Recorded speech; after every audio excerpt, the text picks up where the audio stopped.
it takes us straight there. It should. All right, we are live. Let's go. All right, hold on. I'm waiting for it to come up on YouTube. Yeah, I think it's a delay. Yeah, I think it's like I want to say it's like 20 seconds. All right, yeah, we're on. All right, so welcome, of course, to Phire Football Radio. A little bit different than we typically do, as we did last week. We did this YouTube live. It worked really well. Had a decent amount of people watching, a lot of chats in the chat box. Chat live will be open as it was last time. Feel free to post any questions in there or comments. But it is Matt McGrath alongside Luigi Coppola and Eric Harkins today. Zach Schmola has something to do with the people of teeth and doing stuff in people's mouths, so he will not be joining us today. But it is Phire Football Radio. It is the 20th episode. Wow, we are reaching the 20. We're past double digits, but we're into the 20s now, and we have completed the first two rounds of the NFL playoffs, the Super Wild Card weekend, as we covered last week, and then the divisional weekend this past weekend, which was fantastic. We're coming up on the conference championship weekend.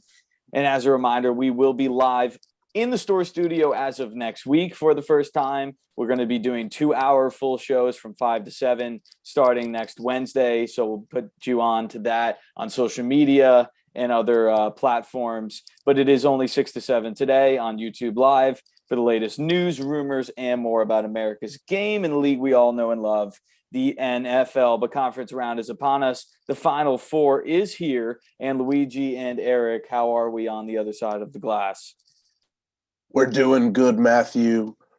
We're doing real good. Very good. All right. Uconn Basketball. We always usually talk about Uconn to start. Uconn had a fantastic win last night against Georgetown. What was it, Eric? 96-73? Yeah. All three of us were in the building. It was a good game. Great game. Sir. 20th episode. We're 20th in the country currently.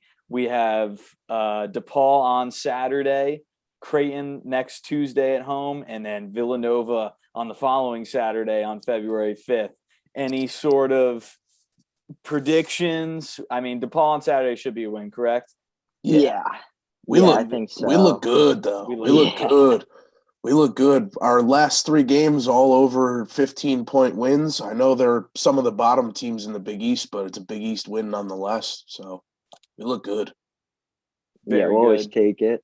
There was I saw something today, and it was like probably the best offensive game, second best offensive game played yesterday in the country, or after the Kentucky win over Tennessee a few days ago. So see us playing well on offense, you'd love to see that. Yeah.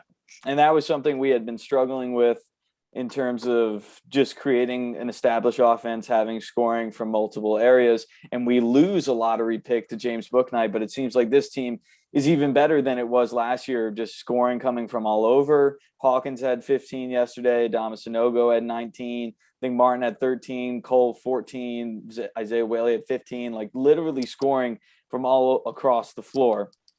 And, just things we love to see. It's good to have fans back. The administration tried to cap it at 50% for no reason. And then next week, would you say 50%? There was a lot of students there. I saw packed. that. There was a lot of students there. It was not 50%. I don't know where the 50% came from. Unless they count the other opposite end zone. That's the only thing I'm thinking of. But even that, I don't know.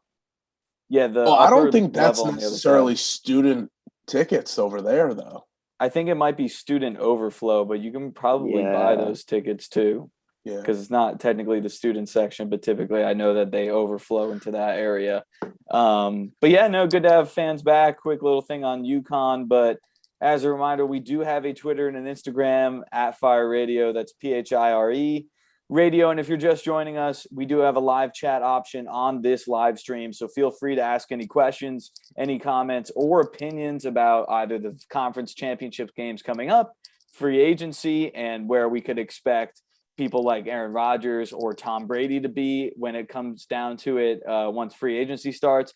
And then also there's a lot of GM and coaching changes throughout the league. So we're going to run through all of that. But just as a recap, Bengals beat the Titans in the first game last Saturday, 19-16. We had 3 games that had game-winning field goals.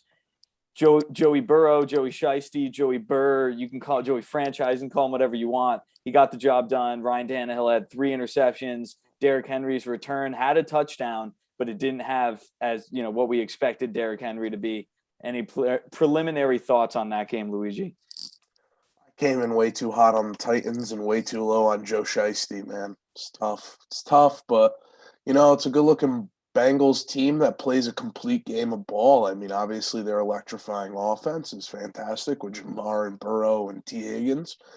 But what needs to be commented on is how well their defense played. I mean, shut down Derrick Henry that we thought was 100%.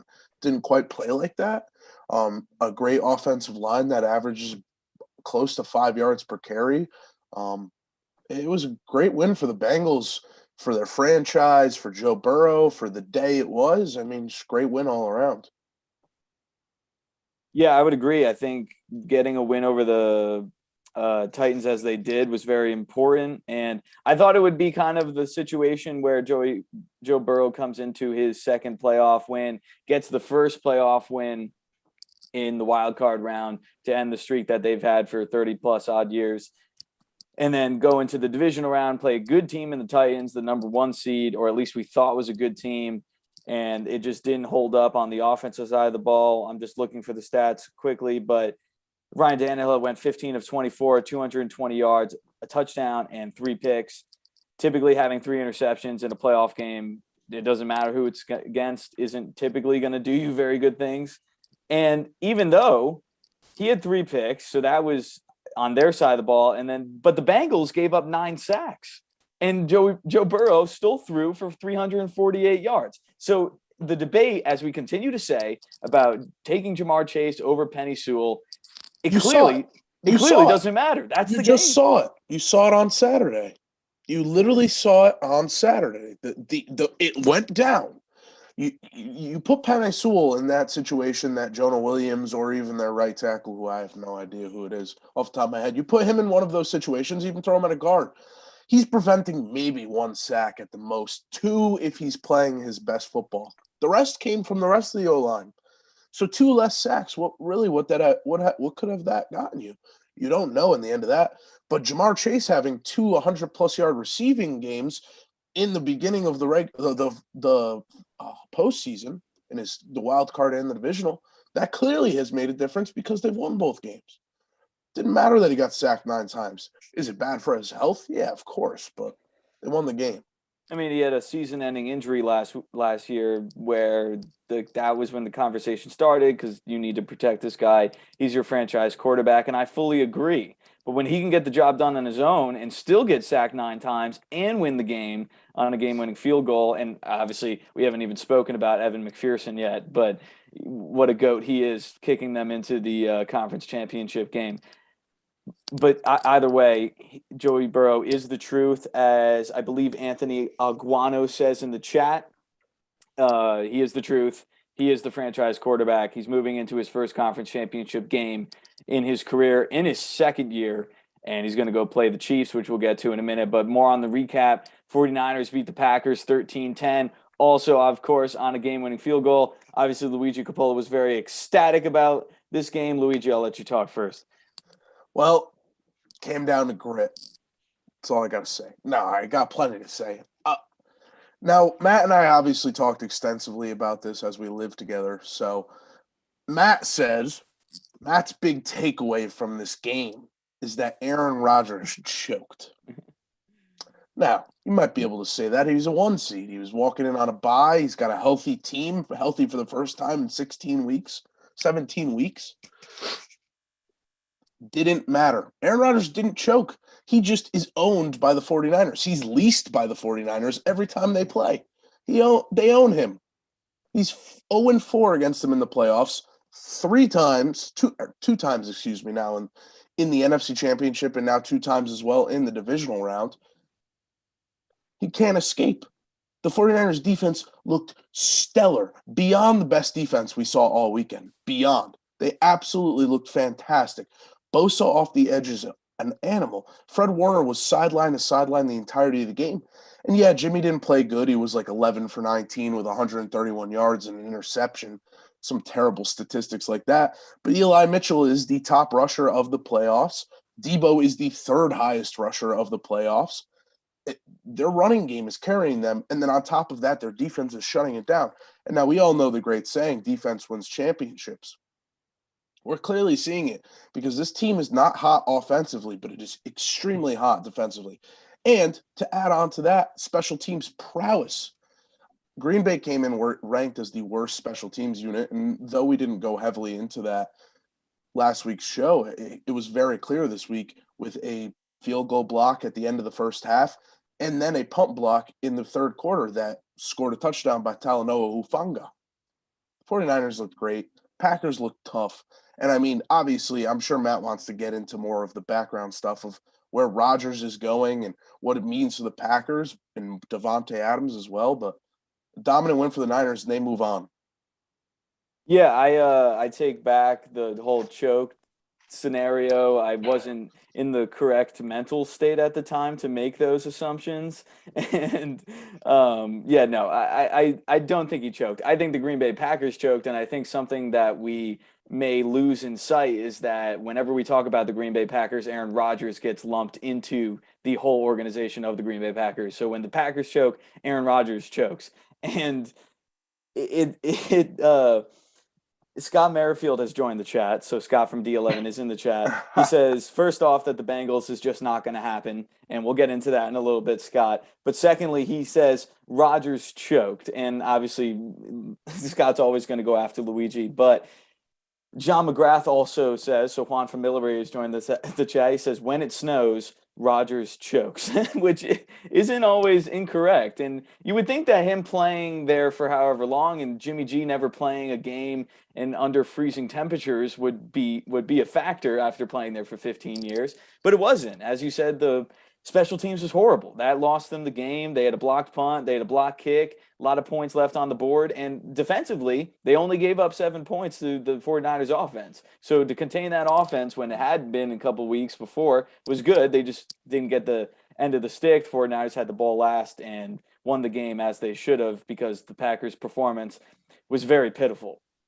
So all I want to say to our lovely listeners, in that being Scott and Mr. Juan, I love how you're saying Rodgers choked, yet he still went 20 for 29 with 225 yards. He had every opportunity to win that game, and the 49ers defense kept shutting him down, third down after third down after third down after third down after third down. I keep going all night. But let's just be real here. The better team won the game. Nobody choked. They just got beat badly. Didn't even need to score an offensive point. So, well, I think the choke also comes from them being the 1 seed, them having a week off to prepare, and the Packers still choked. losing. Aaron Rodgers did not choke. It's not about Rodgers. Oh no, I don't think Rodgers choked. He played like garbage. If Rodgers played a game like Tannehill, he would have been the essence of choking. But no, the Packers as a whole team did not play well, and in the playoffs they have not played well. And we're going to get into that in a little bit. But first game on Sunday was Rams versus the Bucks. Fantastic game all around. Game-winning field goal as well. The Rams came over the Bucks, 32-27. Tom Brady making not a 28-3 comeback, but a 27-3 comeback, and just wasn't enough to get the win. We'll talk about. I think that game was pretty self-explanatory. The Rams had it the whole time, gave up to Tom Brady in Tom Brady fourth quarter fashion. And I don't know, Eric, you've watched Tom Brady for however long. Did you see any glimpses where you thought we may be seeing deja vu once again?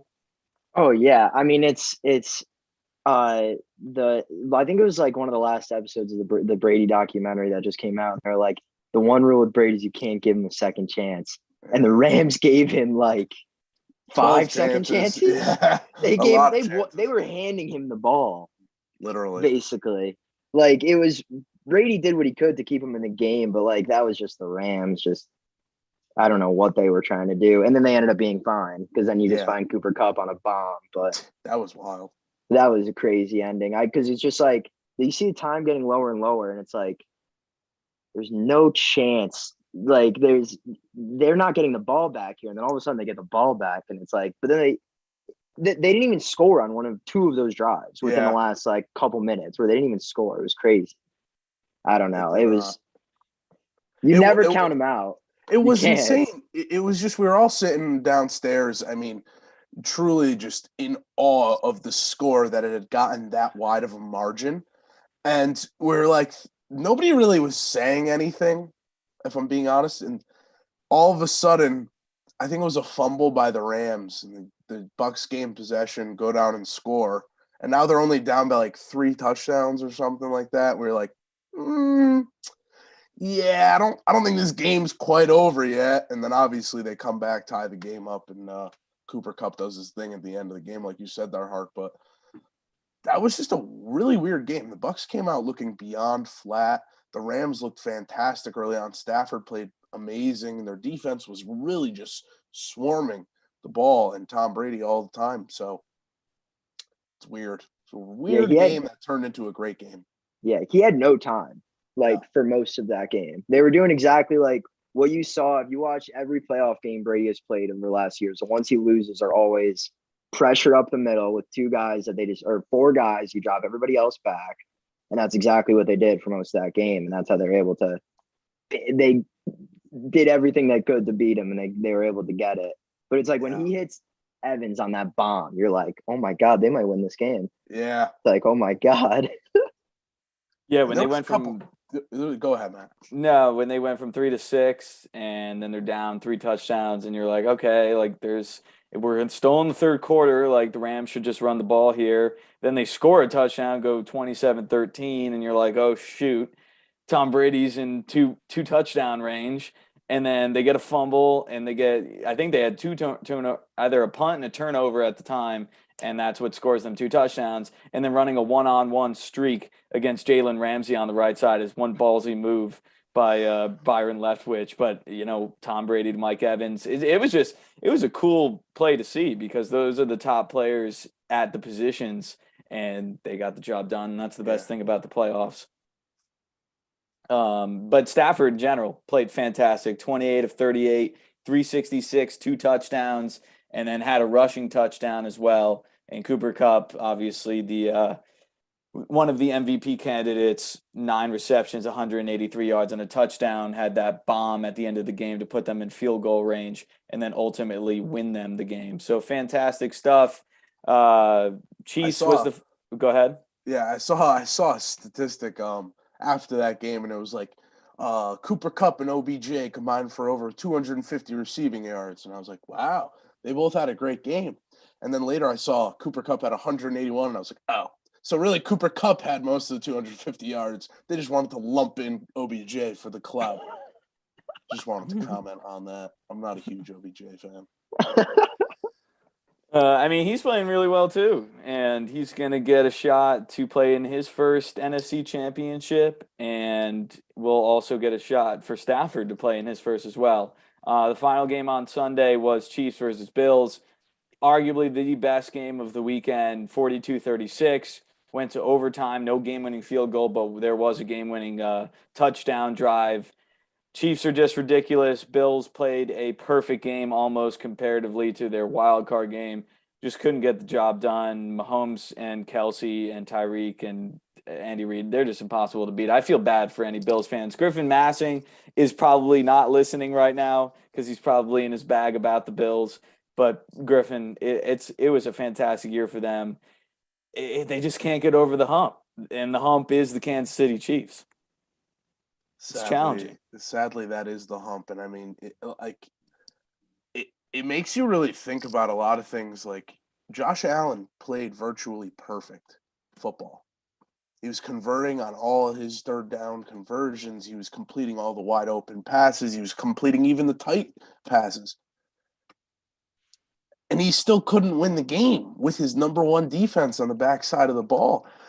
I mean, it makes you really think. And truly, those were probably two of, if not the most complete teams in football. They were playing physical football. They both could run the ball well. They both could throw the ball well. Their quarterbacks were playing out of their minds. It was a complete football game. offensively. Both defenses looked like hot garbage. Now, is this because that they had two of the most hot, overpowered offenses in the league? Possibly. Very possibly. Two great coaching staffs? Possibly. But something needs to happen on those defenses to really step up. Because you know what? Yeah, maybe they will be able to score 42 points every game. That will get them a win. But if they're not able to score 42 points, they're going to get put up on. That defense is going to get put up on. And it's really going to just be an interesting move forward for the Chiefs. That was by far the greatest football game I have personally watched. I mean, I've only been able to really project my own beliefs since 2010 when I was about 10 years old. So since 2010, that was the best football game I think any of us have ever seen. I just can't wait. This is going to be the next 15 years, these two. Mahomes versus Allen for the next 15 years. It's going to be fantastic. Yeah, aside from a Super Bowl, I think this is one of the best games I've seen in a while. I mean, you can go back to the Chiefs-Rams game that went up 50 points each. Yep. That was fantastic, but that was still a regular season game. That wasn't a playoff game. And I'm correct with that, right? Am I thinking about a different game? That was regular season? Chiefs-Rams, yeah. That was Monday Night Football. Okay, yeah. Really good game. And this was the AFC Championship last year, and I think that the Bengals are going to put up a decent fight against the Chiefs, but I'm upset that this wasn't the AFC Championship because, even if it still was the same outcome, an AFC Championship game with that level of playing, that perfection, everything like that, with the 13 seconds driving down the field to kick a field goal, then winning the coin toss and winning the game, that would have been one of the greatest AFC Championship games ever. And it was only a divisional round. And the Bengals deserve to be there as well. But honestly, I think the Bills deserve to be there much more than the Bengals do. And it's upsetting to me because it's just continuous hurt. And there was, on the Fan the other day, there was a question posed whether would you rather have your team in a horrible spot. So it's basically the Giants versus the Bills. Would you rather have your team in a spot where they're not winning at all, or you're having your team in heartbreaking losses, losing at the end of the year every year? Probably heartbreaking losses, truthfully, because at least you're winning. At least you're doing something. I know it gets to be so terrible at the end, but at least you're kind of moving forward a little bit. I mean, it's hard to see. It's hard to tell also because I haven't been in both situations. I haven't had a team that keeps losing or a team that does whatever. But what I do want to bring up is a possibility of new rules for overtime. Now, 2 years ago, the Chiefs proposed to allow for both teams to get the football. And the Bills were one of the teams that voted against it. Now, I'm not saying anything. The Bills fans didn't come out and say a lot of stuff about the overtime rules, but it's been a very covered thing by the media. Do we change the rules of overtime, or do you think it's fine to have one side of the ball's got to step up? I mean, after looking, I think the emotional response after that game was that they would want that to be the case where both teams would get each I'm just side saying, of it. you personally, what do you think should happen? I mean, I've thought about it, but then I think it would be a good option maybe for the postseason because the regular season you can just end the game if someone scores. But at the same time, I did think about it where the Bills had 13 seconds on the clock, right? They decide to kick it into the back of the end zone. They don't decide to squib kick. So right then and there, that's 3 to 4 seconds that you've already lost, 2 at a minimum. And then they allowed them in 2 plays to drive down the field and kick a field goal to tie the game. So you had the game in the bag, per se. Obviously, Mahomes is the only one who can probably do that other than Brady, maybe. And Brady, I don't know if Brady has ever had a 13-second comeback to go into overtime. But I do think that you should be most of the time at least winning the game in regular time. And if it has to go to overtime, then it does. And then you have the one team, whoever gets the ball basically scores. And that's what was going to happen in that game. But it doesn't happen every time like that. It's just those two offenses, whoever got the ball was going to score first because of how high powered they are. I'm not for changing it off of one game right now when it's been like this for however many seasons. I don't know. Do you have a specific preference? No, I'd like to see them both get the football, but at the same time, I don't want college football rules where, you're going for probably 7 or 8 overtimes here. Yeah. I would like to see both teams get the chance to put both sides of the ball on the field, but like I said, that would turn into college football, and we can't really have that. No, I agree. So I'm fine with it, but they got to probably put some research into if there's a better option moving forward. And if not, keep with it. I think Ahead, it Eric. kind of depends. I think kind of depends on like I almost looked at it as a way when you look at like hockey where it's continuous OT, like they keep going back and forth till they get the ball and whoever goes up. And it's just like it does make sense if they keep going back and forth and matching each other, but I don't know. It's like I don't know what the best way of going about it is, really. Yeah. All right. Well, we do have a guest today who should be on the line. We haven't spoke to him in a while. He'll definitely have a lot of things to talk about. But Scott from D11, what's going on, Scott? What's up, brothers? How you doing? How we doing, Scott? Not bad, Scott. I've been doing. Go ahead. No, go ahead. So I just, boys, the whole 13-second thing. Never let a woman tell you 13 seconds isn't long enough. Okay. So there's that. Okay. We're all looking. Right. Okay. All right. So let's go to Brady. I mean, we should go back to 2007 and 2011 when that's how the Giants beat him. You got someone in his face coming up the middle, off the edge, all the way around. Yep. Yeah. I mean, the Rams got to him. Yeah, having pressure is important, and the Rams have probably the most ridiculous defensive line in history, Scott. Defense, just in general, like. Oh. So you do know we could have had that. Never mind. We could have had all these people in the playoffs. You go, oh yeah, we could have picked him. We could have drafted him. Could have drafted him. Well, this is not good. Yeah. Aaron Donald was on the board, I think, in one of the drafts that we drafted someone. Sure was. And then, Scott, I wanted to ask you: have you seen the Eli Apple stuff on Twitter and Instagram? Dude, so I have a great friend from college who lives in Buffalo, diehard Buffalo fan. As that fourth quarter progresses, someone check on Doug. No, really, someone check on Doug. Doug, are you alive? The whole thing all the way through there. He kept telling me about Eli Apple all weekend.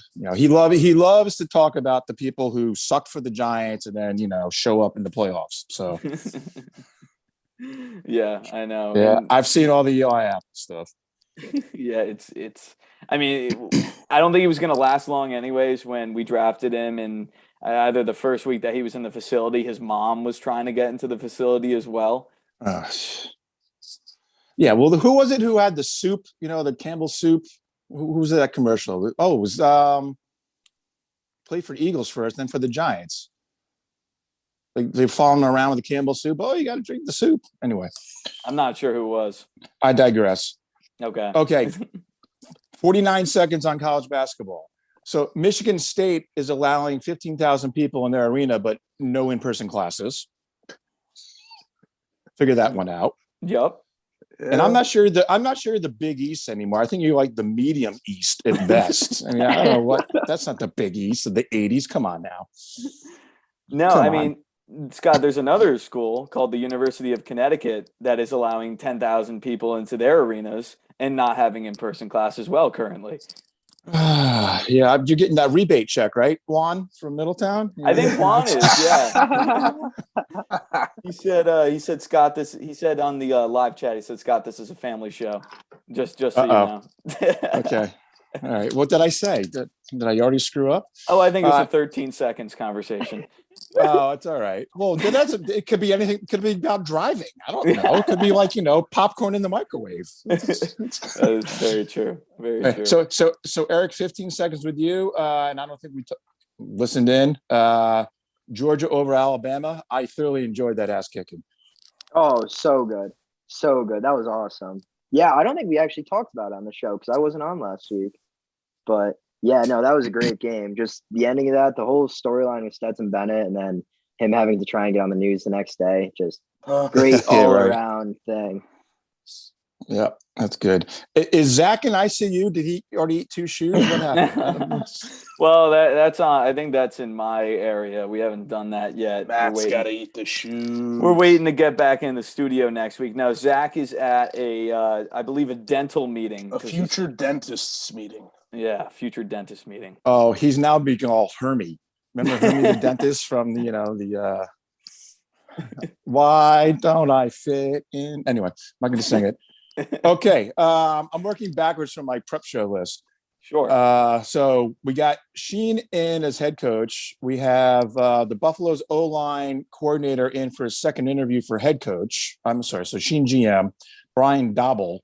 I think they're going to take Dobble. Would you get 2 guys together who've worked together?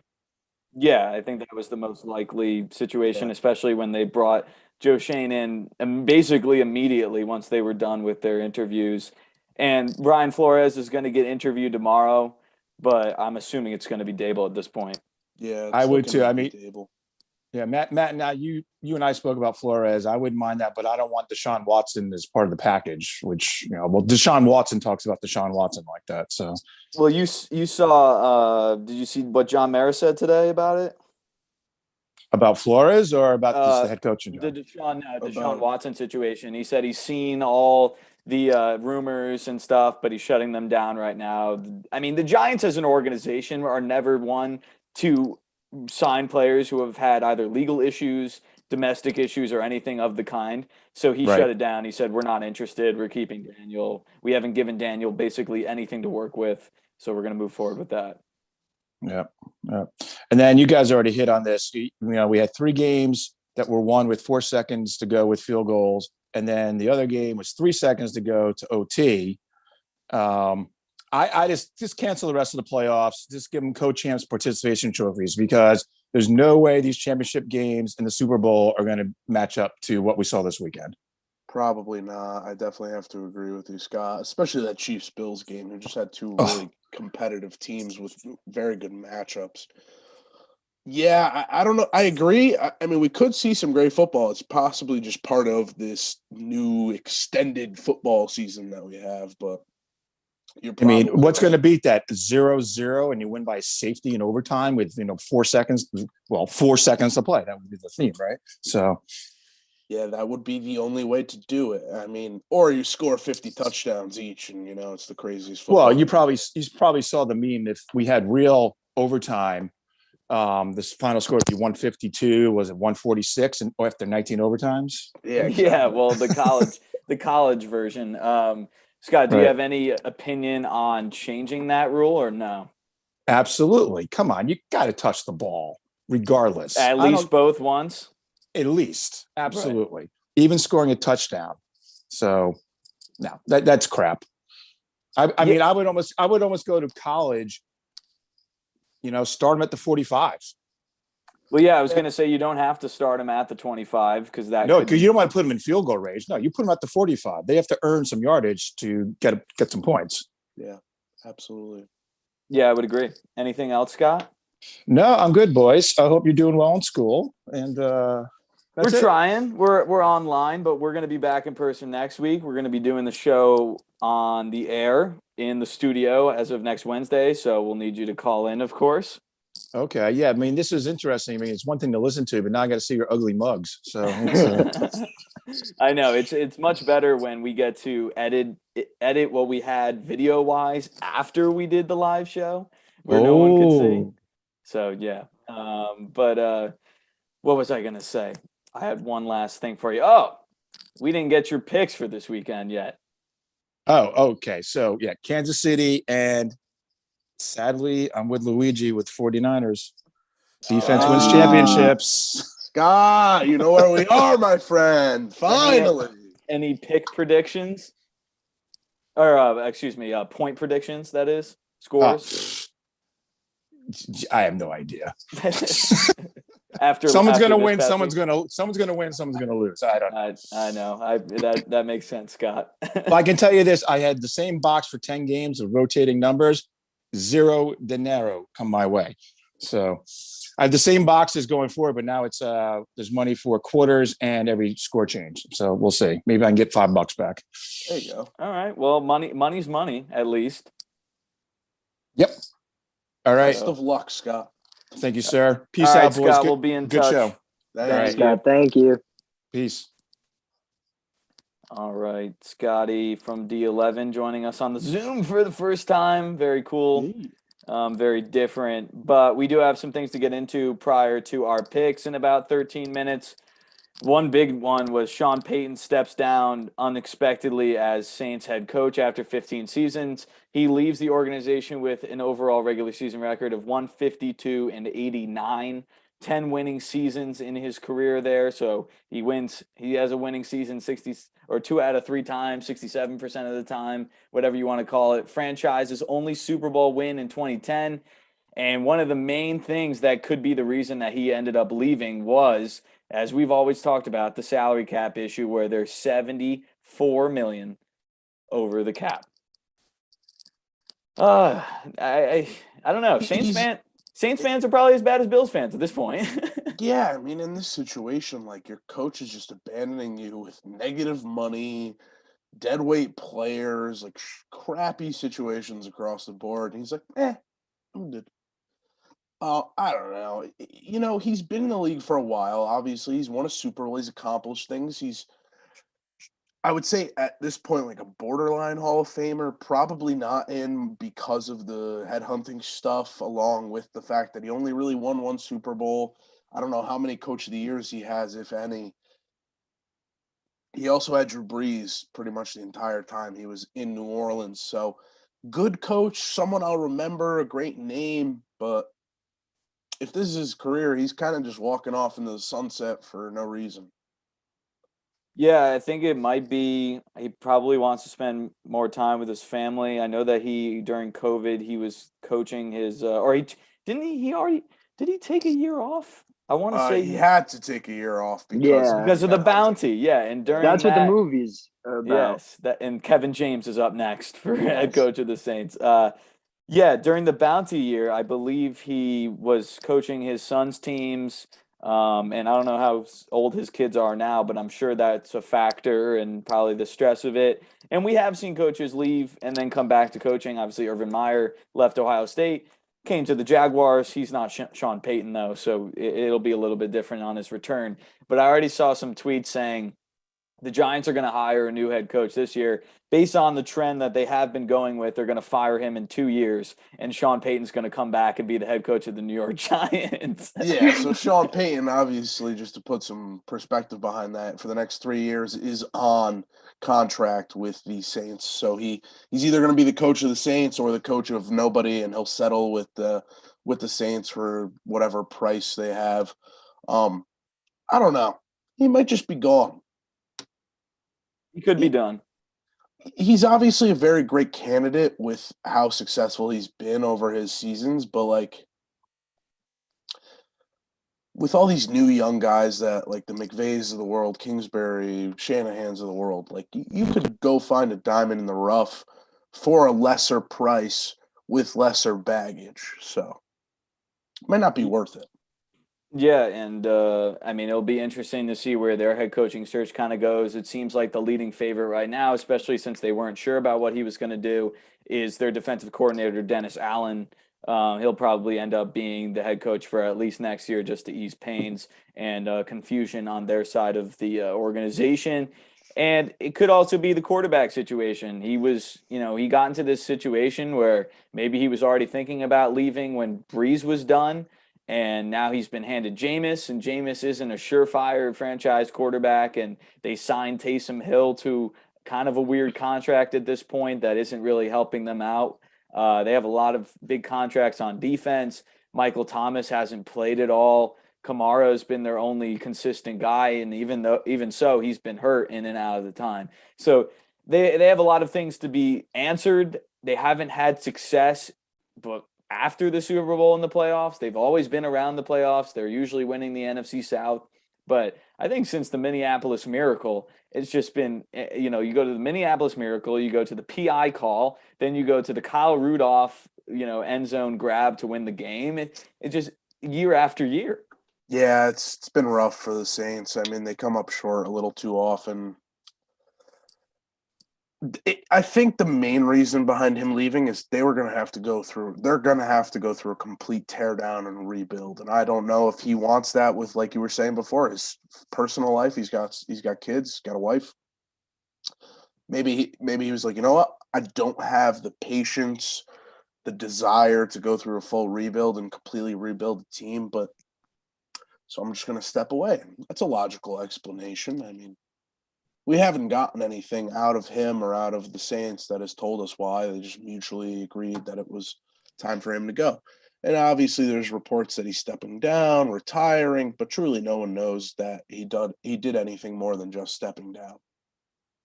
Yeah, and I don't think Saints fans are going to be too upset. They probably respect the decision. He's done nothing but great things for that organization, and he's just at the moment going to take a step away from football.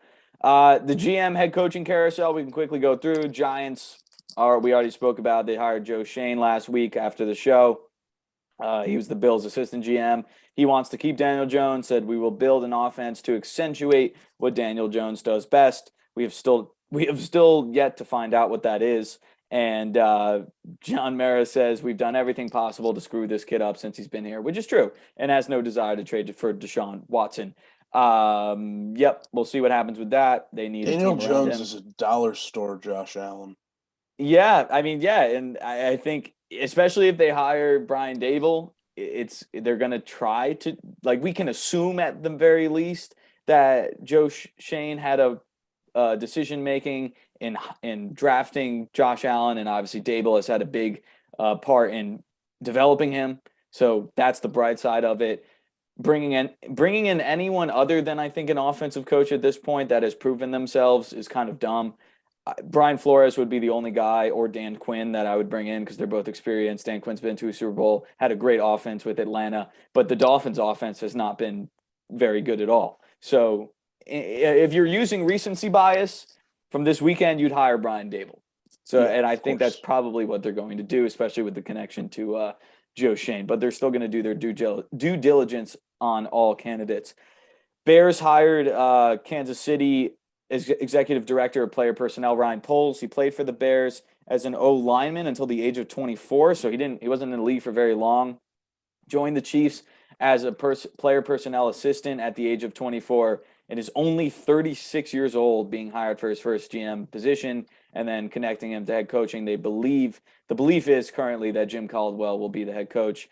Not a bad move for the Bears. I think coming from another winning organization is a good idea. Did you see that chat? I'm reading it at the moment.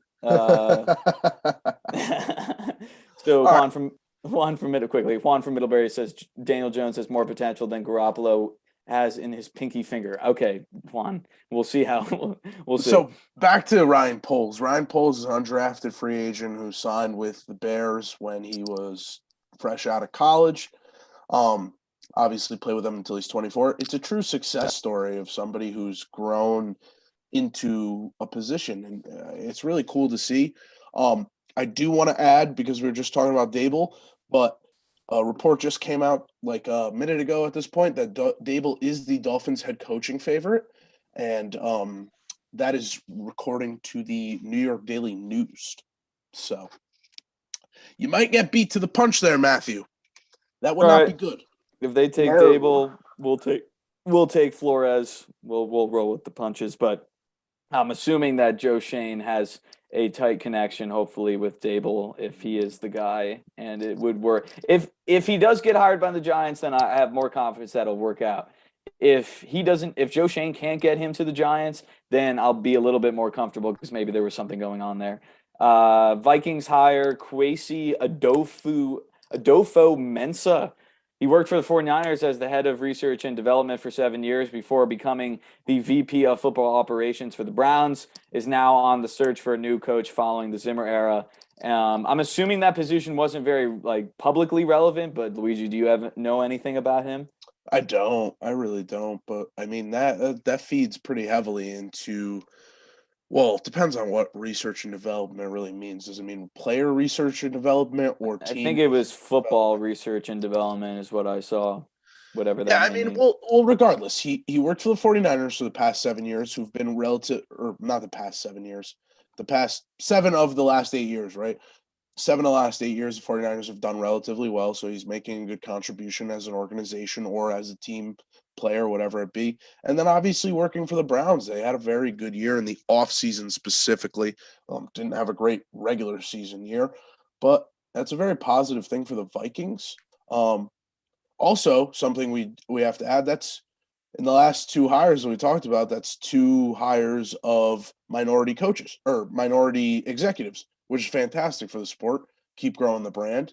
Um, and I look forward to seeing what these guys can do at the helm of these teams. They're both young guys, and both have had their hands in the football pot, with obviously Pohls being a player. Very cool to see. Yeah, I agree, and we'll see how he goes in terms of the direction of the coaching search. But Jaguars just need a head coach. Obviously, they fired Urban Meyer. It looks like Byron Leftwich is looking like the favorite. He has been the favorite since it started. I assume he's going to end up there. He deserves a head coaching spot as well. Agreed. Broncos head coaching finalists are Dan Quinn, who is the defensive coordinator of the Cowboys, Nathaniel Hackett, the Green Bay offensive coordinator, and then Kevin O'Connell, the Rams offensive coordinator. So all three pretty successful places. Obviously, have had good years this year. I'm assuming it'll be Dan Quinn. They love Yeah. their defensive coordinators for whatever reason. I think the other two are more so smoke screens to kind of just say Yes. that they're still doing their due diligence, but it's been since day one. It's looked like Dan Quinn to the Broncos. Yes. And we'll see. We'll see what they end up choosing, but I think it'll be Dan Quinn as well. Raiders. It looks like Jim Harbaugh is likely at the moment, but he'll have to leave Michigan, of course, and figure that out. And I'm It's a not. very weird situation. Yeah, I haven't really looked at who else they have in mind, but That's the that's been the thing. name. They really do not have anyone in mind based on the reports that we're getting, and it's a lot of just people speculating on Jim Harbaugh. One, they haven't fully said that Rich Bisaccia is not going to be their coach going forward. They haven't come out and officially made that statement. Two, Jim Harbaugh has said he has interest, but also has said that he loves being in Michigan. Hart, go ahead.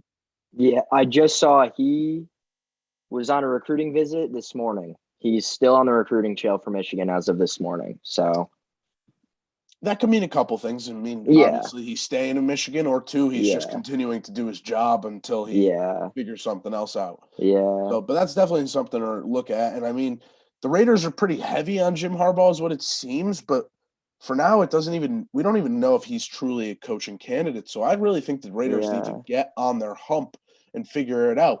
And Scott just put in the check, and the Good Raiders pay point. him enough. Who knows? Michigan gave him a ginormous salary with an Yeah. extension. I don't know if the Raiders will be able to pay him enough to get him away from Michigan.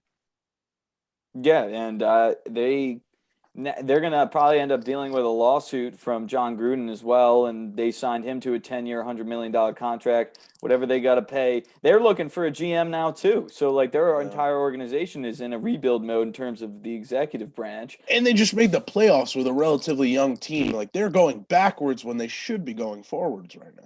Yeah, and the last like how since Derek Carr has been there, they've wondered whether they're going to move him, whether he's going to stay with the Raiders, and we don't know I whether think that he's was going to be maybe moved. the only question that got answered for the Raiders this whole season was that Derek Carr is clearly here to stay. The rest of the team is clearly a revolving door.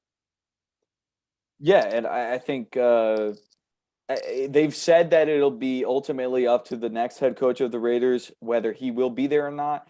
But if you're the Raiders head coach and you're coming in to basically kind of restart, but you still have a good roster, why would you get rid of Yeah. Derek Carr? Not That's only did the Raiders move from Oakland to Las Vegas, losing fans in that process, but if you get rid of Derek Carr, let me tell you something about that Oakland fan base. It's going to cease to exist. That yes. is their whole fan. That is their whole team as of right now. He's carried them. He's carried a crappy offense through, and I just don't know. I don't see Derek Carr ever leaving within the next year or two, at least. No. And just more about Jim Harbaugh. Scott says, I see him more as one day being Michigan athletic director, which, I mean, yeah, he went back to coach and maybe eventually he will, but it seems like he still has a little bit of fever for the NFL and never got that Super Bowl with the 49ers. So maybe he's going to try to come back and get it. And Scott also said Michigan is going to be short $490 million for gymnastics payout. Yeah, no, we're not gonna discuss that, of course, but yeah, no, that it's true. They're dealing with a lot. The Raiders are dealing with a lot in terms of money, and we're gonna see where it goes from there. But that's kind of the GM head coaching carousel at the moment. Actually, I was gonna say two, but three goats: Rodgers, Brady, Gronkowski. Unsure of whether they're going to play. Rodgers will make a decision on his retirement or playing for either the Green Bay Packers or another team before free agency starts on March 16th. He says it wouldn't be fair to the organization to not inform them before free agency starts. I agree with him. He's not going to do the whole summer facade where he's going to go to Jeopardy and then go cliff jumping and yeah. In terms of Rodgers, I see him going back to Green Bay. It seemed as though throughout the year we heard progressively more and more things about how that relationship was mending itself back together. They obviously made it to the playoffs as the 1 seed fell short a little bit because they are owned by the 49ers, but that's separate. Aaron Rodgers is going to be playing football again. Do I think it's going to be in Green Bay? Personally, yes, but it will be somewhere. I don't see him stepping away. Although, Matt, you want to introduce the next guy? I have different thoughts about him. Yeah, Tom Brady, unsure if he will be playing next year, needs time to think. His wife has always said she wants him to be home, and it seems like he's reaching the end of the road. The Buccaneers in general are kind of in an interesting spot. They have a lot of guys on contract and not an elderly, but a more veteran team at this point, and they ran it back with a full team. Obviously, they lost Chris Godwin during the middle of the year as well as Antonio Brown. They didn't have their full offense. Ronald Jones wasn't playing, and they didn't get Lenny back until this past game. So, what do you think? I really, truly believe that was the last time we see Brady play football. I hate to say it, and I know you don't really believe that, but this has been the first time of any offseason that we've gotten this much out of him immediately after football's ended. He has never been this vocal with the media and with his thoughts. Now, maybe that's just because he's getting ready and maybe next year is his retirement year. I really do believe this or next offseason, Tom Brady's done. Because like I said, we've never heard him speak that negatively about football ever before. He's always very positive on the uppity. I truly think that it's going to be it. Yeah, I woke up to, I think it was that he posted on Instagram the other day, a long paragraph. I was like, oh my God, did he already retire? Like, obviously read through, you see he didn't, but it was like, I don't know. It kind of had a different feeling to it. Like, this might be the end. Like, I don't know. Now he's talking about, like, he's always brought up, like Matt said before, how Giselle and the kids, he wants to be at home for them, but never has he really talked about Giselle goes through pain while I'm playing football and she hates to see me get hit and all this stuff. And, like, he's getting very, very sentimental about things that he normally doesn't. It's normally all business with Brady when he's on the presser, but little sentimentalness out of Tom is not what you like to see if you want to keep watching him play. 44 years old. Man, you won 7 Super Bowls. You got a couple MVPs under your belt. Excuse me. I don't know. Yeah, I don't know.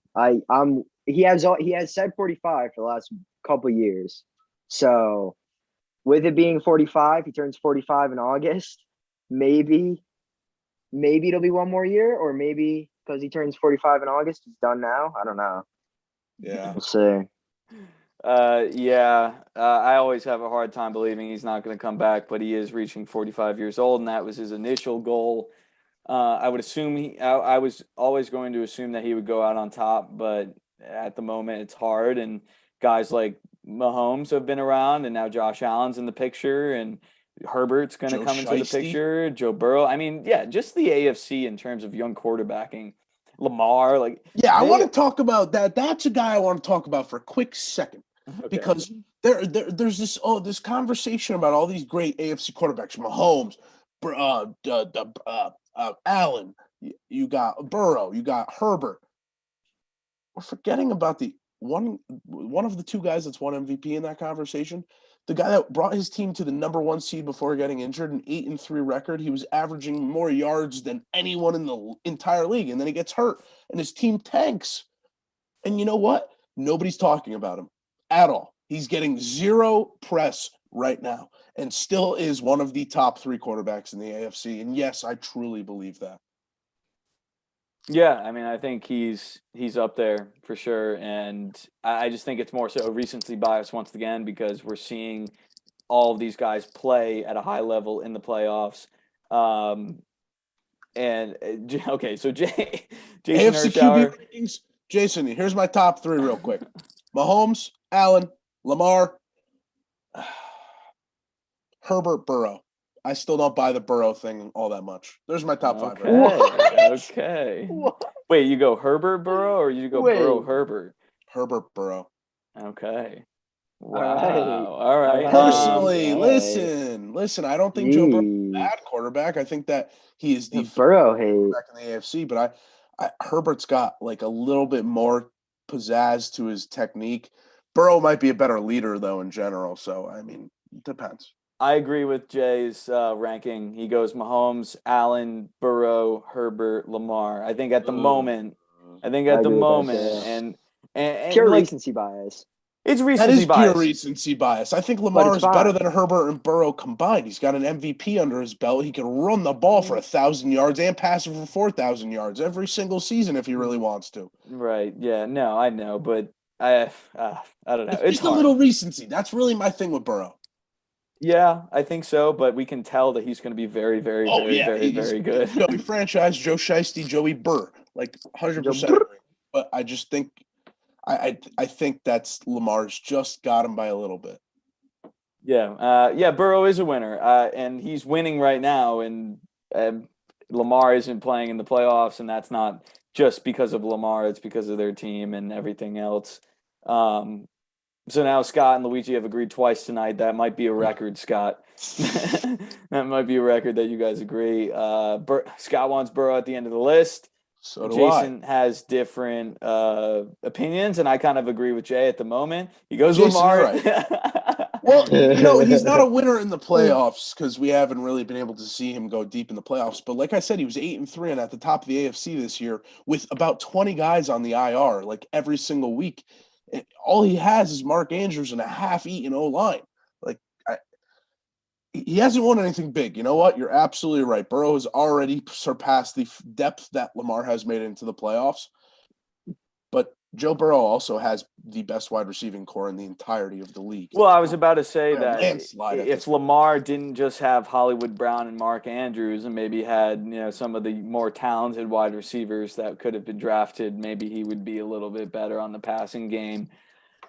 Either way, I think obviously Lamar is the best running quarterback in the league. Is there still concerns about his arm? Sure. I don't think those concerns are completely gone. I really don't think those should be concerns whatsoever. No, I don't think it's not concerns in terms of him being a starting quarterback in the NFL and being one of the best quarterbacks in the NFL. But when you look at like having Burrow, so would you take Lamar, Burrow, or Herbert for the next, like between Lamar and Burrow, who would you take for the next, however many years? That's the question. That's the question. It's Lamar, but after next year, that could probably change in an instant. Actually, after these next 2-3 weeks, that could change. Like, it's just Joe Burrow has only played at this point like 19 games of football. All right, it's a relatively small sample size. He has the best wide receiving core in the entire league, who's also young. He's got Joe Mixon. He's got a coach who wants to work to his strengths. That's fine. If you're taking Burrow, it's not like I'm going to die on the stake that Lamar's better. I personally, just how I see it, I take Lamar. Subject to change with the asterisk. Yeah, and Scott says, we probably just covered it, but Scott goes, what QB would you be more afraid to game prep for, Lamar or Burrow? And when you have to prepare for the dual threat, not that Burrow can't run, but he's no Lamar. Yeah, so I agree with Scott. I agree with Scott. And Jason says, my answer. Yeah, and yeah, we're gonna see. These guys are both in the AFC North. They're both fantastic quarterbacks. They're gonna have great careers. They're on good organizations now. Yeah. And they're gonna battle for the next, however many years. I'm excited. It's gonna be Mahomes. It's gonna be Allen Jones in the AFC East. It's gonna be Mahomes. You got Herbert, Carr, Mahomes in the AFC Mahomes, West. Carr, Herbert, and then if they add Rodgers for whatever reason, that'd be insanity. The Broncos, those four. And that was one thing also. I don't know if I fully believe that he's going to go there because it's much harder for him to win there than it would be for him to just stay in Green Bay. Yeah, I think if anywhere he may go to the Steelers. I think that could be more likely. That might be more likely than winning with the Packers, but at the same time, the Packers play the Lions, the Vikings, and the Bears. Yes. That sounded like a rhyme for some reason. Is that like from like Wizard of Oz or something? Wizard of Oz, yeah. Lions, Tigers, and Bears. Oh my. Yeah, there it is. Yeah, all right. Well, so he plays the Lions and Tigers. Well, he doesn't play the Tigers, but he plays the Lions, the Bears, and the Vikings. And that's not a good division. Whereas he could move into the AFC West, which is one of the top two divisions in football. And he'd be competing more. Now it's up to him. Does he want easy wins and then possibly choke in the playoffs? Or does he want to compete all year round with a mediocre team? I don't know. We'll see. Either way, he's going to have to compete. There's young quarterbacks across the league now. We're now seeing the new guard kind of come into form, which is really cool. But that conversation is going to continue to pass on, and we're going to continue to talk about it because it is important. But it is 7:03. We're going to get into the picks, and I did not do very well last week. I went 0 for 4. I did not have a single win, and I think other than Zach, everyone else went. You guys went 1 and 3, right? Yeah, we both went. Yeah, no, Hark and I both went 1 and 3. And then Zach had a good week of 2 and 2. But it is the conference championship weekend. Big games, two games remain. Final four is here.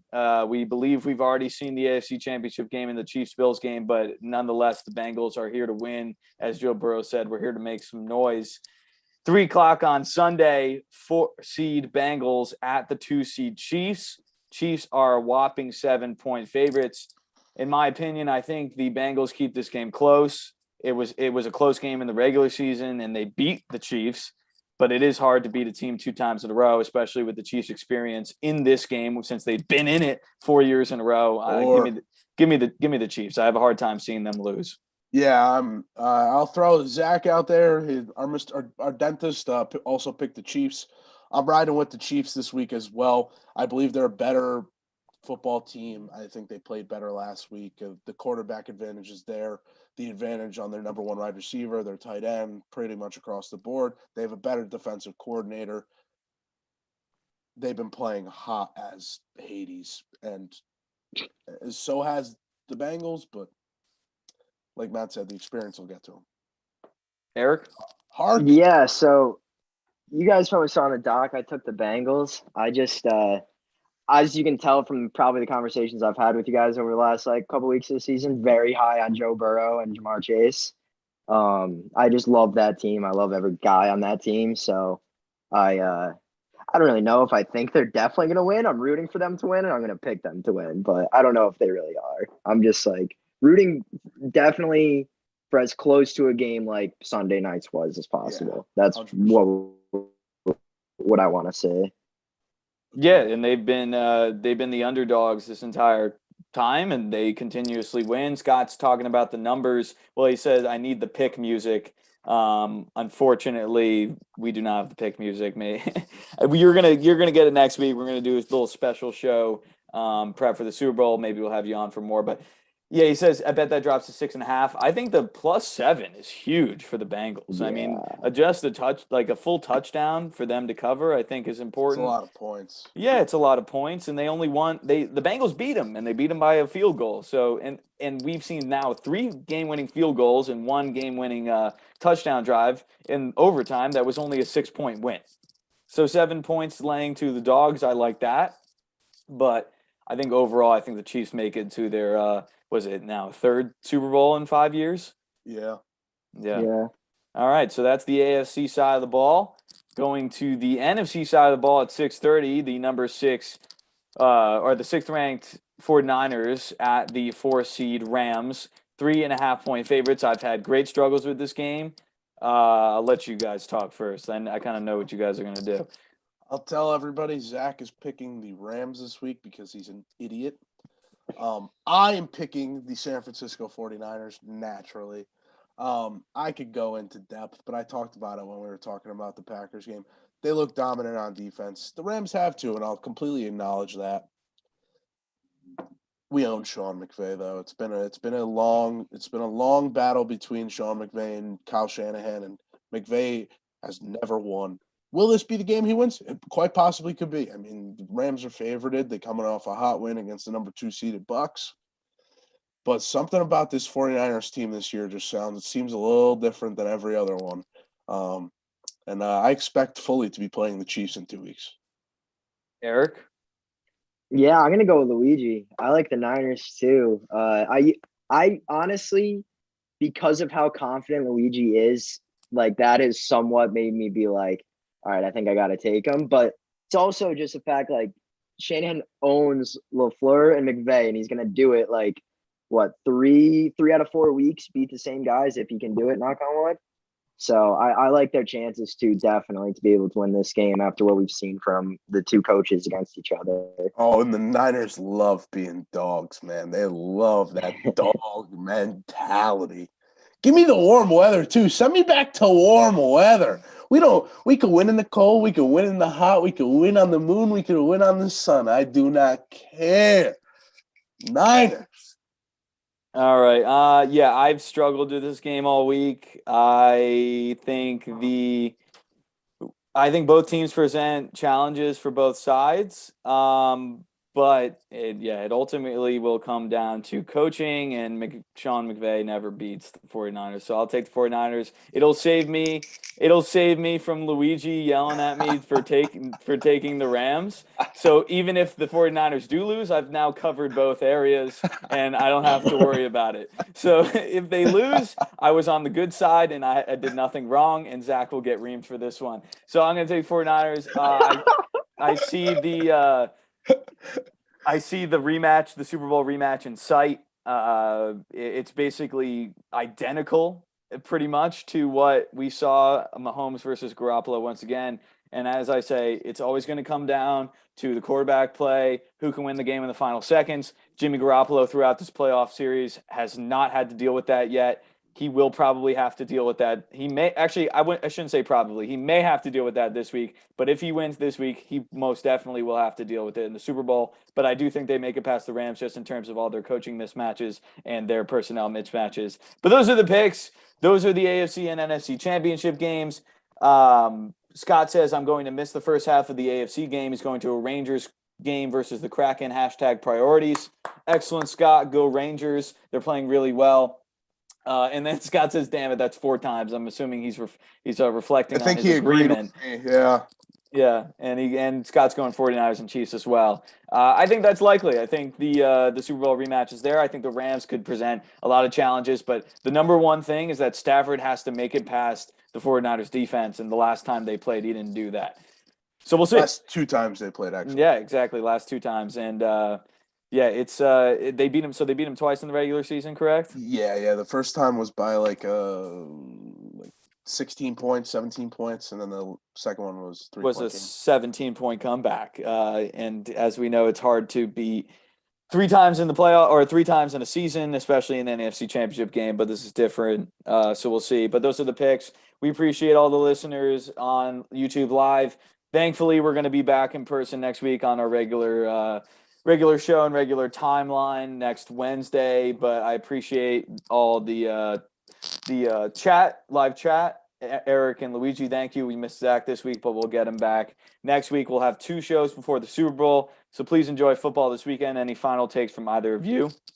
The 49ers did not lead in this game this Sunday until the final 3 seconds. So as a life lesson to anyone sitting out there wondering what they got to do next, it never matters until it's over. It's not over until it's over. So keep working your tail off, keep doing you, and you're going to get there at that last step. Eric? I don't know. We'll see.